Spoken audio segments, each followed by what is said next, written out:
Yes, welcome back to Geography 101. Because you've been such good students recently, I thought we would do something different for our geography class today. So take out your notebooks and make sure to watch carefully and make some notes too, as there'll be a short quiz about what you learned tomorrow. In today's lesson, we'll be watching some videos about culture in different countries. So each ASMR artist in each video will be showing you an object that they think represents their country or culture. So the first country we'll be learning about is Italy. Italy, Italy, Italy, Italy. Hi, thank you for having me in this collab. It's TingleStormASMR and I am from Italy. I was very debated what to bring today here, and I was about to take you to my bathroom and show you my bidet, but then I took it back and I decided to use pasta. Pasta is typical from Italy, I would say, and that it comes in many shapes.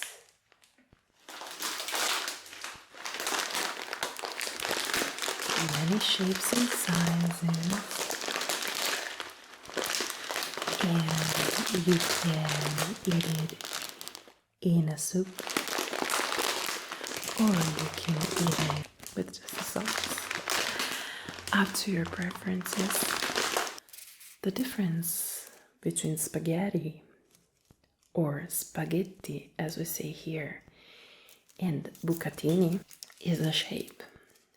They apparently look the same, right? Long. But bucatini are like straws. You cannot drink from them. But they are empty inside, like a cannula. Whereas spaghetti do not have this characteristic. In fact, bucatini comes from the word bucato, which means pierced, because they are pierced inside.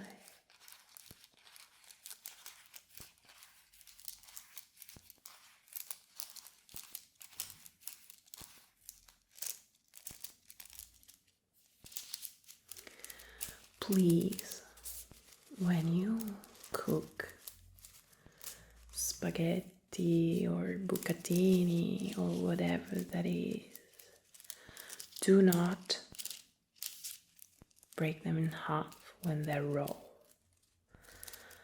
Just place them inside the pot that is boiling water, so they will slowly be soft enough for you to bend them with a spoon on top until they can be completely soaked in water. What I really like about fusilli is that they have this shape right here. They have this shape right here. You really feel the flavor of the kind of pasta that you're eating.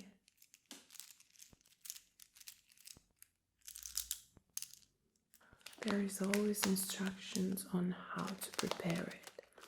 So make sure you boil the water and add some salt in it. And only when water is boiling, you can add the pasta. This kind of pasta usually needs an average of 10-11 minutes to be cooked. I would suggest 10, then you strain it, And then we let it melt with the sauce for about 1 to 2 minutes. So you will get that perfect al dente feel that Italian people love so much. I hope you enjoyed this little pasta masterclass. Subscribe to MissChic's channel as well as to all the participants here. And thank you so much for your time and attention. Bye.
Hello.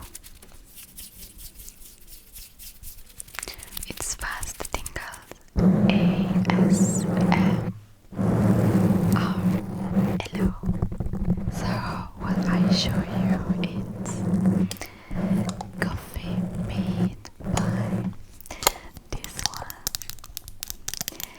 This is Italian mocha. It's for coffee, and as you can see, Bialetti, made in Italy. This is the original one.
Kumusta?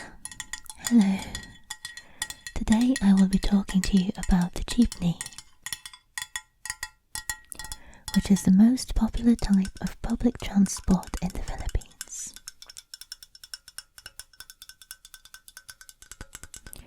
The history of the jeepney dates as far back as the end of the American colonial period, from 1898 to 1946, and the end of World War II.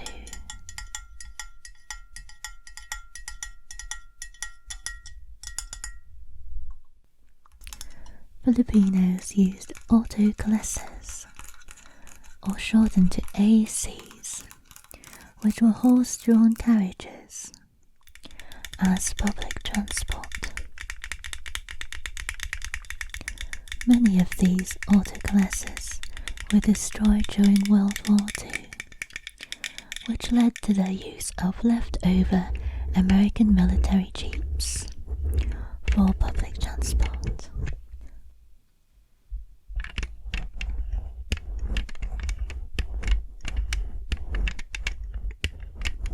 Hundreds of these jeeps were sold to the Filipinos at the end of World War II, after the US granted the Philippines with independence in 1946.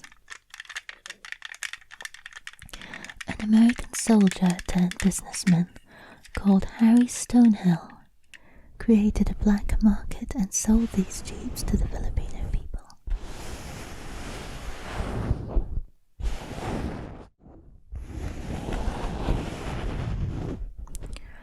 Filipinos altered these jeeps to suit their needs. The seats were removed and replaced with parallel benches to fit more people in. Metal roofs were added to keep the heat out. Many jeepneys don't have windows because it's so hot in the Philippines, but some have a sheet of plastic to keep the rain and the wind out. Jeepneys are known for being quite loud and for producing a lot of smoke and pollution, as some of the more traditional ones run on diesel. However, they're still very popular, as a travel fare is quite cheap.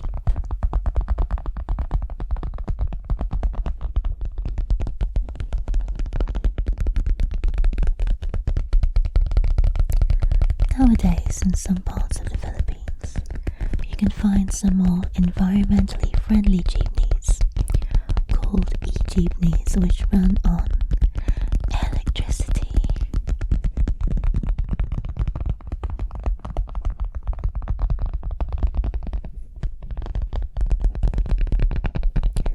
Jeepneys are also seen as a popular cultural and art symbol of the Philippines, and you can find model jeepneys in souvenir shops, or even printed onto t-shirts and bags like these.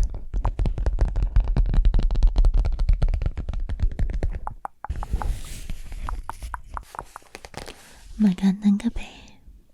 Good night. And now we will be learning about the United States of America, or the USA.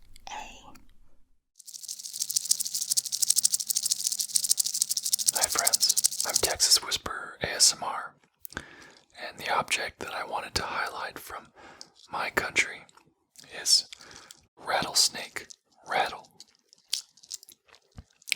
Now of course there are rattlesnakes in other parts of the world, but many of the species are found in the United States. There are several different types of rattlesnakes. Scientists think there might be as many as 30 or perhaps more.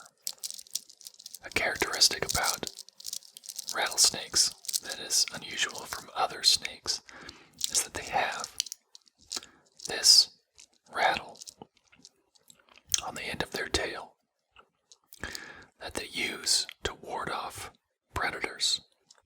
It makes a hissing sound, which is pretty terrifying if you hear it in the wild. It's made of keratin, which is the same material that hair and teeth and nails are made out of in humans. When a rattlesnake molts or sheds its skin, it grows a new segment of this rattle. And when it wants to ward off a predator, it holds it up on the end of its tail, and it vibrates.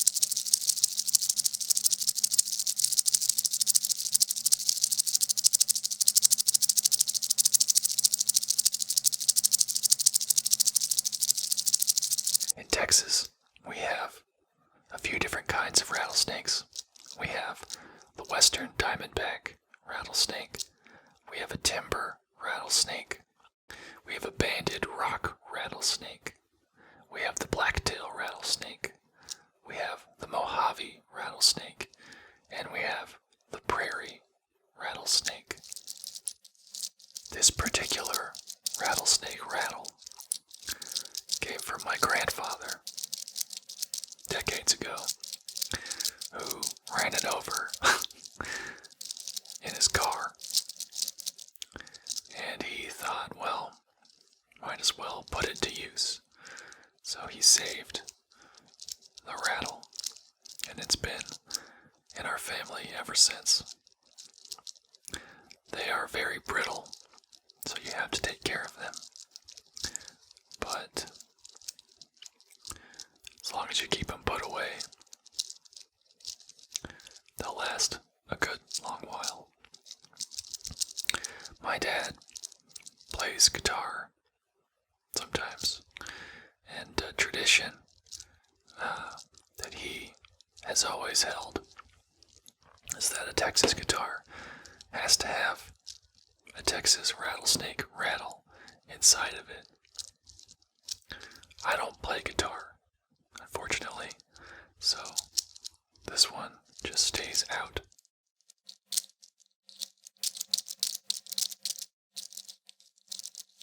Thanks for watching. If you enjoy hearing about rattlesnakes and hearing this rattlesnake sound, I have a full video about rattlesnakes on my YouTube, which is live now, so come and watch it. Bye friends, see you next time. Next, we will learn about the United Kingdom, or the UK. Well, hello there, it's OndarianASMR, and as part of this cultural collab, I would absolutely love to talk to you about a absolute British institution that's been around for nearly 60 years. It first appeared on our TV screens in 1963, 23rd of November to be exact, and it is of course Doctor Who, and the object I have as part of this is my TARDIS model. It is in fact a British police box, and you can actually see a real British police box at Earl's Court outside the tube station. They are making a comeback in London very gradually, and they're an amazing photographic opportunity. You know, not just because of Doctor Who, they are a symbol of British culture. Without the TARDIS, I don't think these would be recognised across the globe, to be honest with you. You will always find tourists at Earl's Court having their photograph taken next to the real one of these.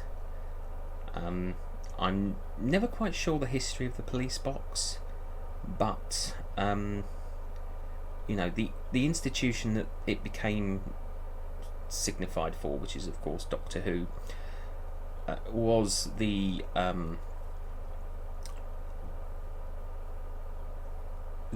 creation of Verity Lambert and Sidney Newman, and together they brought one of the best TV shows in British culture to our screens.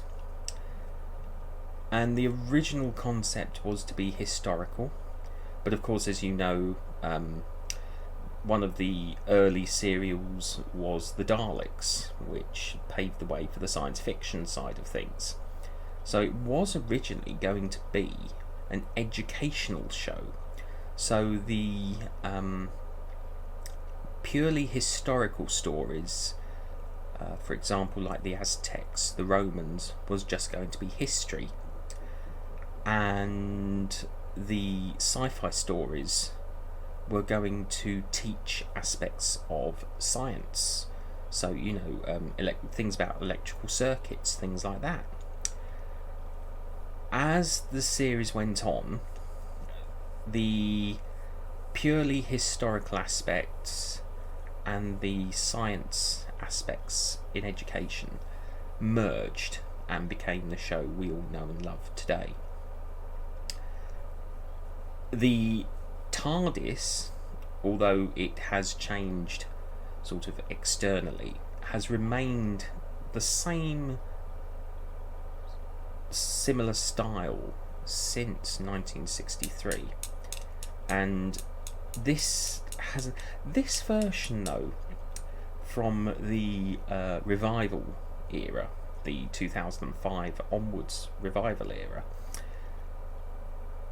is pretty much based upon the 1965 and 1966 Peter Cushing movies, because obviously it has a lot of similarities. The Peter Cushing TARDIS was actually a lot bigger on the outside. Ironically, these are supposed to be bigger on the inside. That is explained in the series. It would take me a whole series of videos to explain how that works. So this is my cultural icon for Britain and Britishness, the TARDIS, also known as the police box. As I say, you can see one in real life at Earl's Court Tube Station. I thank you for joining me on this little talk about Doctor Who and the cultural impact it had, and I wish you all the very best. Thank you for allowing me to be part of this collaboration. Thank you. And last but not least, we'll be learning about Denmark, Denmark, Denmark, Denmark, Denmark. The Little Mermaid, the Little Mermaid, the Little Mermaid, the Little Mermaid. This is a replica sculpture of the Little Mermaid. The real Little Mermaid is the smallest attraction in Copenhagen, Denmark, but one of Denmark's most famous. The Little Mermaid sculpture is made of bronze and granite, and at only 4 feet tall, she sits on a rock by the shore in the Old Port district of New Haven.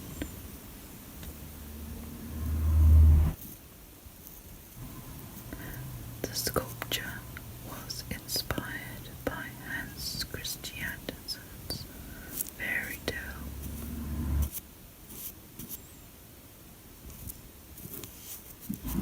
The Little Mermaid, Mermaid, the Little Mermaid. Anyway, that was all for our class today. But thank you for being such good students, for listening so carefully as well. I could tell that a lot of you are making notes, so I expect that you'll get some good marks tomorrow for the quiz. Well, I hope that you enjoyed our class today. It's good to do something different, isn't it? Remember to check out the YouTube channels of everyone in